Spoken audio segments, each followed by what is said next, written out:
Podcasting is more than just talking. It's listening. BSing with Bob Schmidt. Part 2 of our BS with Bob Schmidt podcast. Geeta Nadkarni is my guest, and we're talking about messaging, and we're talking about getting that right message out there. Geeta, thanks a lot for joining me and continuing to join with me. We talked a little bit about endurance last week. We talked a little bit about keeping our gratitude out there and about making money. And you told a story about how a guy in 8 weeks made $100,000 by using your system. That to me just kind of blows my mind. That blows my mind. And it's funny, he hasn't stopped. Like when we last spoke, he had a $65,000 deal on the table.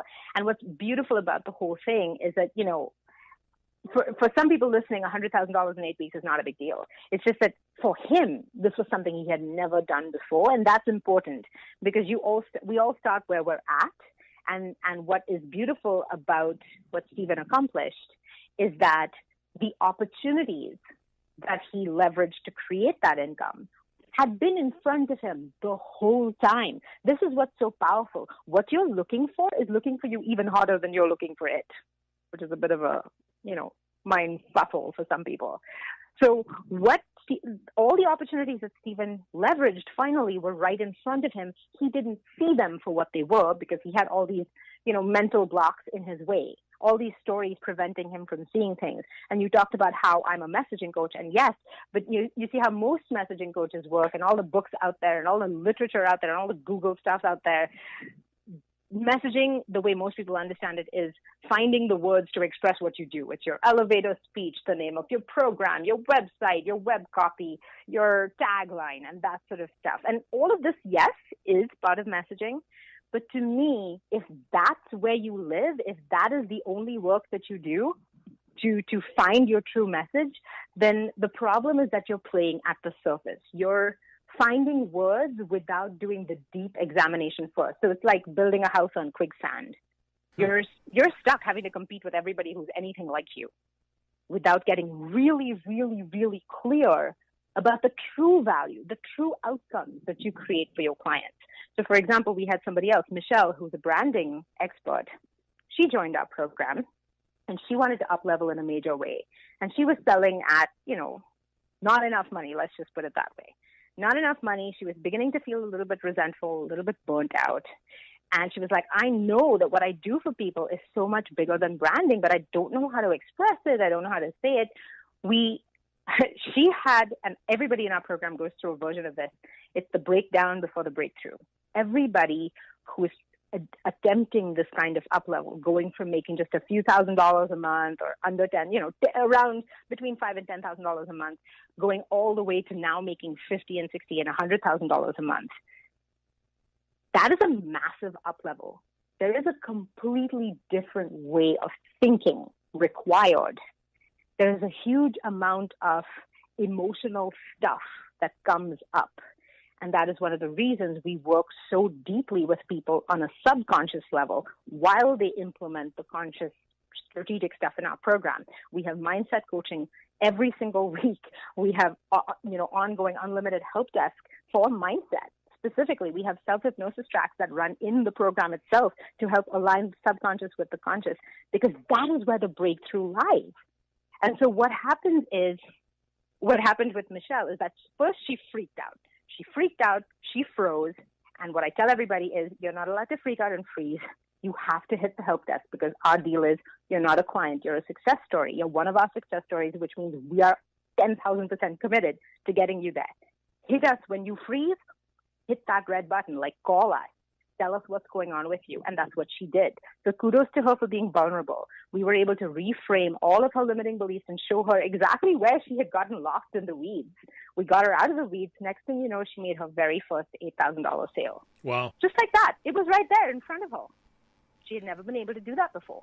Let me ask this. What about businesses that grow too fast? Because maybe that's a fear. Maybe that's something that's holding me back. But I've got a handful of clients, and I know that I can achieve success with them because I know that I'm able to get it done. But if I grow my list too quick, that maybe something's going to fall through the cracks, and I'm afraid of losing, some of the personality that's part of it, or part of the hands-on, if you will. And Sure. maybe it's a mindset for myself that I'm setting myself up for failure. It's 100% mindset, because you're absolutely right. If deep down, subconsciously, and you just surfaced this consciously now, which is great, because now we can deal with it and reframe it. But if deep down, subconsciously, you believed that growing your business too fast as compared to what? There are people who make multiple millions of dollars per month, right? Mm-hmm. They do just fine. They're very successful. People love them. So too fast as compared to what? So, well, that's one question to explore. But but what you really mean, I think, is too fast for you. Right. Too fast for your ability to handle. Yes. Too fast for your ability to handle. And so the question that sort of comes up for me is, all right, if there are people out there who are making multiple millions of dollars per month and keeping their customers happy, then clearly it is possible. It is within the realm of possibility for you. It just means they're doing something differently than you. So then it might be a matter of systems, and you can see exactly why having this belief, and the other ways that this belief shows up is, I don't want to have to choose money over family. A lot of people believe that the only way for them to they're trapped in a dollars per hour mentality, right? It's all about their hourly rate, which means that at some point they will cap out, right? They will only be able to work X number of hours per week, and at some point it will become too much, and then they're stuck. They've hit an income ceiling. They cannot grow beyond that. So if you come from that mentality, then you will start to see your life as a sum negative game, as a sum zero game, where if you make money, it will cost you in terms of your health, your relationships, your family time, your free time, your freedom, which is ironic because the reason most people want to make money is for the freedom. Right. But then they put themselves in this weird spiral that just keeps them stuck. So it's the same thing with you. If you believe that having more clients is going to give you the money that you need for your freedom and to be able to serve them at a higher level, because let's put it this way, if you were making $30K a month, would you be able to serve your clients at a higher level? I don't know the answer to that. Oh, let me help you frame this. Would you be less stressed about making money? Absolutely. Okay, so that energy is now available for service instead of stress, yes? Yeah. There you go. So that's part of it. If you're making $30K a month and you're used to living with a lot less, so your systems don't cost all that much, especially if you have the kind of distilled systems that we teach, then in theory, you would be able to hire help so that the service aspect, the personality, as you called it, that high-touch aspect of things would be continued to be fulfilled. It just wouldn't all fall on you, yes? Yeah. Yes. I see what you're doing here. You see how? But this is my job. This Right. is what I do. I get to do this every day. It is the most empowering, fun, exciting thing. I was going to say, I could see where fear would come into that, though, because, all of a sudden you're saying this, and it's like, oh, that's a possibility, but then all of a sudden I felt a little anxious, to be honest with you. I'm like, oh, no, maybe it's a possibility. Yes, exactly. Because, and exactly, this is exactly why we have to dismantle and re-examine and rewrite those core beliefs before we give you the system that's going to take you to that place, because otherwise you're going to become like those child actors who self-destruct when they get to adolescenthood, right? You have all the success in the world, you have all the money in the world, you have all the fame in the world, and all it makes you want to do is die. And I would never want that for anybody. But that's what happens when you don't have the emotional resilience first and then build a business of abundance from that place as opposed to from a place of lack, right? Yeah, I can totally see this. And it seems simple to me. It seems super simple. Yeah, and just in your case, I mean, this idea of making $30K a month. So there are a couple of threads that I would like to pull both for you and for our listening audience, which is if I say, okay, hey, Bob, go from making whatever it is you're making right now to $30K, and 30 is a random number that I pick. A lot of our clients make way more than that.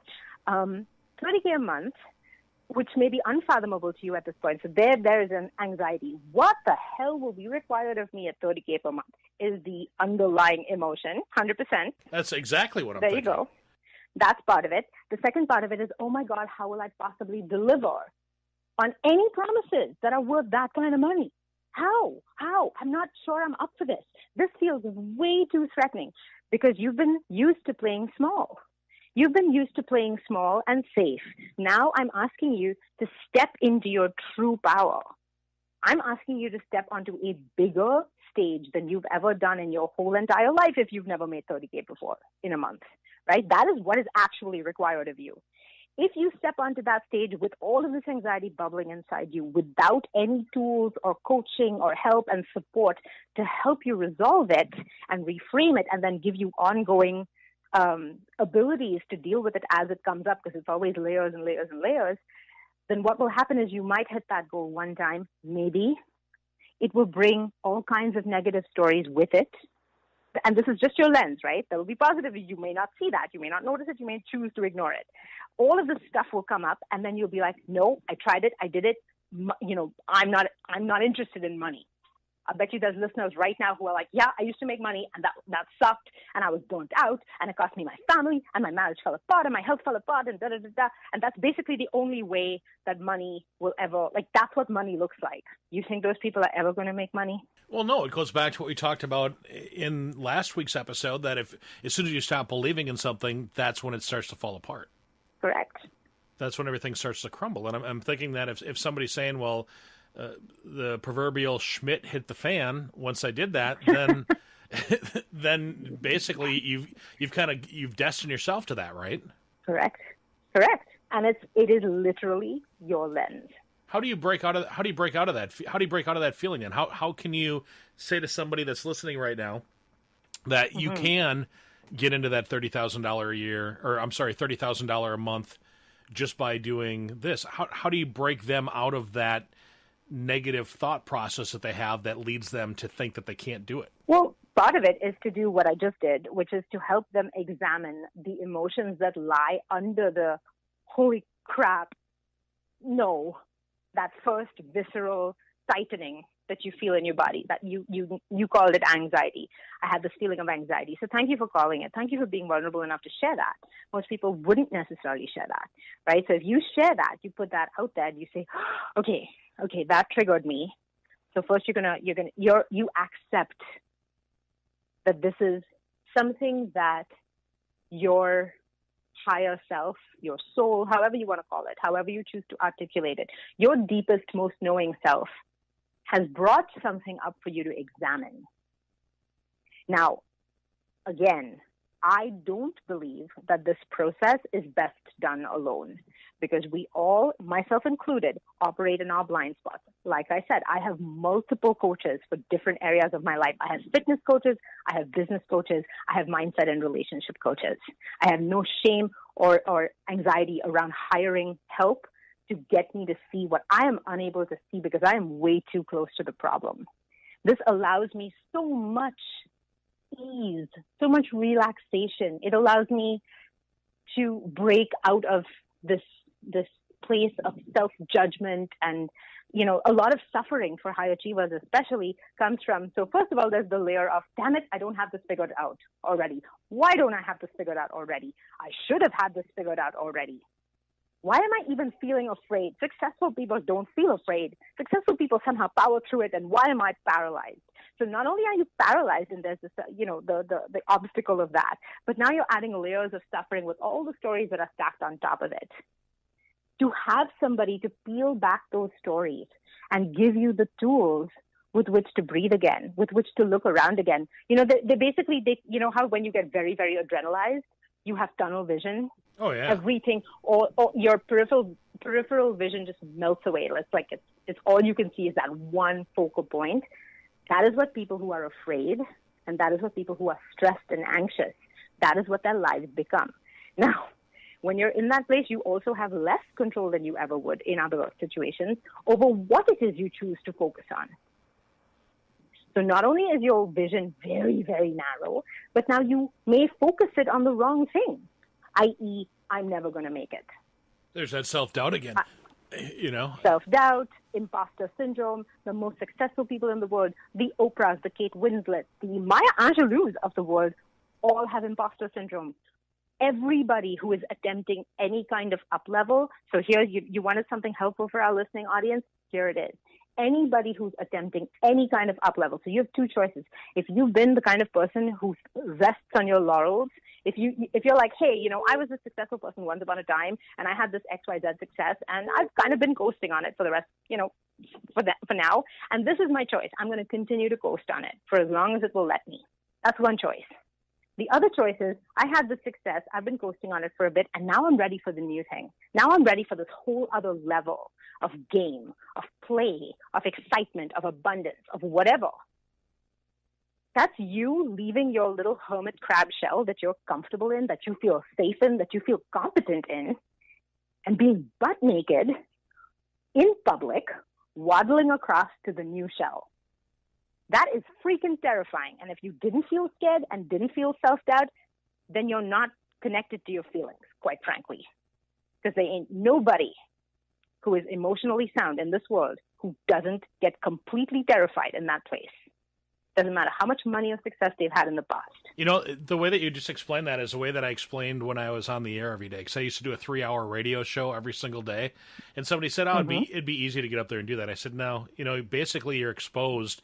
And I use that as an example. I said that you're standing there naked every single day, and you're up there trying to get people to not pay attention to the nakedness, but to pay attention to the other stuff that you're talking about.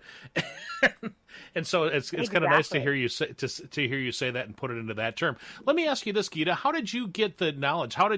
What inspired you to jump forward and to you yourself do this? I got help. I made some pretty humongous investments financially to get the most skilled mentorship that I could possibly afford to crush the goals that I had in front of me. So when my business was kind of falling apart and basically being rebirthed is what happened, I was like, I need a very different system. I need a different business model. So on one hand, I called up all my clients, and this is the continuation of last week's conversation, where I found out, like, if people are building multi-million-dollar businesses using our system, I want to know what the heck it is that I'm missing that, and that my other students are missing. What is it that they have in addition to our system that's helping them get to that point? And I realized very quickly that it was these three pieces: clarity of mindset and messaging. So they're masters at messaging, but it all comes from this place of deep clarity in their mindset. That, all of them have coaches. There's not one of them that I spoke to that didn't have multiple coaches that they paid quite a lot of money for. But that money comes back so fast it makes your head spin, right? So they all had that. They had that clarity. They had help to get them and keep them in that place of clarity. Then they had simplicity in their selling systems. They didn't have this big complicated mess of funnels and online thingamabobs and gimmicks and upsells and downsells and all that other jazz that we had built into our business. They had a simple business, and they had a predictable selling system based on that business. And then they had the ability to attract new leads, and this is what we were teaching them how to do, which was to get massive amounts of PR and then do it in the right way where people would be the right people. Not everybody. This isn't for everybody. What I do is not for everybody. It's really for a very specific subset of coaches and consultants and service providers who are hungry for that next level of abundance and are tired of being stressed out and playing at this like small level where they know that they're under indexing, and that being out of integrity with their highest self is a pain that is greater than any other pain, and they're done. They want it to end. So that's who I work with. So knowing how to structure media to act as a dog whistle to these ideal clients so that they can come in, have a phone call if they're the right fit, enroll. That's what we do. So that's as simple as that. It's 3 steps. It's simple, doesn't make it easy. And what we do is we provide a huge amount of support so that it's not just go watch this video, fill out the template, and then hopefully you've understood it the way I intended it. We know that people's lenses will gum up their understanding and implementation. Right. So we're there to hold hands. We're there to rewrite. My entire team of copywriters rewrites people's messaging, pushes them further to say, no, this is still surface. Let's go deeper. Let's go deeper. Let me ask you some more questions. Let me ask you some more questions. So you're not there doing this by yourself. That's what makes all the difference. So you're helping people to find the pain and then to help them help their clients alleviate that Correct. pain. Huh. Exactly right. Now, do you have a book that you've written? I do not have a book, and I'll tell you why I don't have a book. I did start writing a book for Baby Got Booked, which is my do-it-yourself PR program back in the day, but I don't know. There was something about that, even though I have an outline, I have most of the chapters sort of written out, it never really gelled. There is a book here, I believe, because this work is so deep and so juicy and so nourishing. I think that there is a book here, but the fact of the matter is, I didn't need it. I didn't need to write a book in order to serve my clients the way that I served them. A lot of people, at least in my world, in the speaking world and the consultant world, write books to get more clients. And books are time-consuming and expensive to write, frankly, unless you get a publishing deal. And even that, I would need to hire somebody to help me do that because I don't know how to do that, right? So I'm just like, well, if I found a shortcut by hacking audiences by getting massive amounts of press and then having the right selling systems and mindset in place, well, I'm just going to do that. I have small children. My bandwidth is only, it only goes so far. The book will come when I'm ready to have my next baby. How many hours? It will be my next baby. That makes sense. Geeta, how many hours a week? Let's ask it this way. How many hours a day do you think you work? On or in? Those are two different answers. I work about 35 hours a week. I don't work on weekends.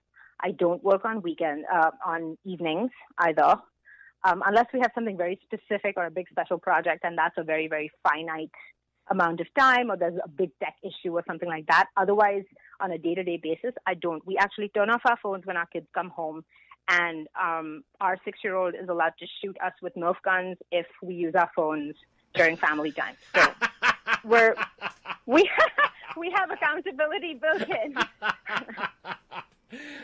You gotta make sure you put on your goggles before you pick up the phone. So we don't. And then, after, and I typically wake up very, very early in the morning to meditate and do my own mindset work because I practice everything that I preach. So by the time I'm reading my kid books at like 7:30, I'm ready to fall asleep with my mouth open. Right. So I don't overwork. I don't live that life. I want the freedom. I'm very clear about that. And I've built my business from that place of clarity. So what I know is that I need my clients to have a fabulous experience that is truly, truly life-changing. I'm unable and unwilling to do all of that work alone, so I have a team. And I have the best team ever. So I'm actually able to hire super specialists who are able to come in and do things that I would not even be able to do. I don't have the skills, literally, for them. I don't have the training for them. But by being clear that I want freedom and financial success, I was able to create freedom and financial success for the people that work with me too. Because now they're paid handsomely. They have this fabulous opportunity. They have the same kind of flex time, flex schedule lifestyle that I have. And I'm able to do more for my clients. Does that make sense? It makes total sense. I'm a true believer that everybody should up their prices. Everybody should make more money. Well, Geeta, let me ask you this: then. It. Was it hard as Sure. was it hard as the boss to let some of that stuff go and to hire somebody to do the things that you were doing but weren't doing as to the best of your ability? Because I think that letting that stuff go sometimes is a tough thing for an entrepreneur. It can be. A lot of entrepreneurs can be control freaks.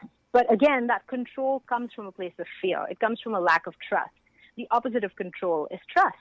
So I'm lucky in that has never been a core challenge for me. In fact, I have this uncanny ability to find just amazing A-plus players, partly because I trust that they will come to me. And I always have. I mean, knock on wood, I just always have. That's a great mindset to have. Geeta Nadkarni. I'm sorry about the Geeta Nadkarni. That could be the whole podcast, is me trying to get your name correctly. That's one of my biggest frustrations about doing this job is mispronouncing names. So Geeta Nadkarni. I used to do live TV and radio, so I totally feel your pain. Ah. It's no big deal. Honestly, I live in Montreal, where most, a lot of people speak French. I lived in Singapore, where most people spoke Mandarin or Hokkien Chinese. And both French and Chinese, the G sound of Geeta is pronounced J. So everybody calls me Geeta. So the fact that you're even calling me Geeta is a win right there. It's fine. I remember in Singapore, it was hilarious because I would call and leave voicemails. When I was working there as a journalist, I'd be like, oh, I'm calling to speak to so-and-so. They're not available. Okay, can I leave a voicemail? Oh, can I leave a message? Yes. What's your name? And then I'd spell it. And they'd be like, what? And I said, Geeta. And they'd be like, what? Can you spell it? And I spell it. And they're like, oh, Geeta. Like, I made the mistake, right? At some point, I just gave up and At some point, I gave up and I was like, you know what? My name's Geeta, just Geeta. There you go. How do we find you? Because I want to make sure we get that information out there before we run out of time here again. Yes, for sure. So the best thing to do is, if you're on Facebook, to go find the Messaging That Makes Money Facebook group. So that's easy. On Facebook, Messaging That Makes Money. Otherwise, just go to impactwithinfluence.com. So impactwithinfluence.com. If you want to watch the free masterclass where I lay everything out and give you case studies and examples of exactly how to apply all these principles in your own business, then that's really simple. It's impactwithinfluence.com/masterclass. impactwithinfluence.com/masterclass.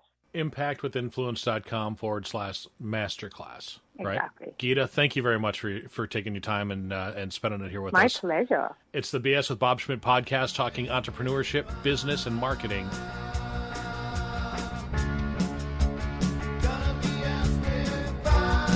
The BSing with Bob Schmidt podcast is brought to you by Orange Computer. Find them online at orangecomputerlax.com. This has been another podcastforhire.com production.